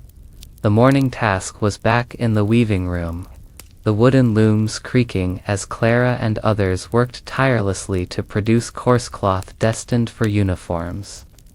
Her fingers moved methodically, aching from the strain yet unwavering.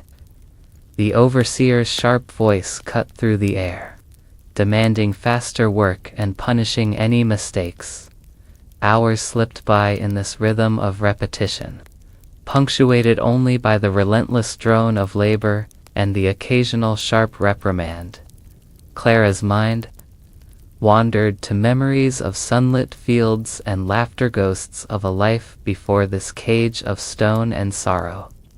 Those memories, fragile as they were, lent her the strength to carry on. At midday, the bell rang, and Clara joined the line for the sparse stew served in the dining hall.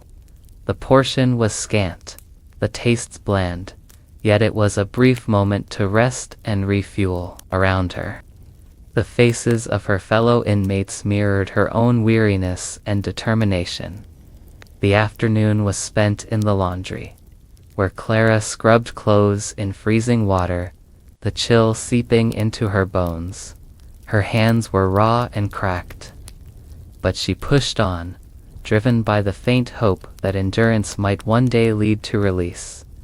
Evening prayers filled the vast hall once more, their words a solemn echo of hope and redemption. Clara's voice was a soft.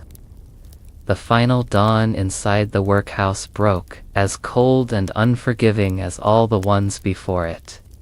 Yet, for Clara, it carried the weight of countless yesterdays, the endless cycle of hardship, loss, and endurance that had defined her existence. The thin sliver of light that filtered through the grime-streaked window illuminated a face marked by weariness beyond its years, eyes carrying the silent stories of suffering and unyielding hope.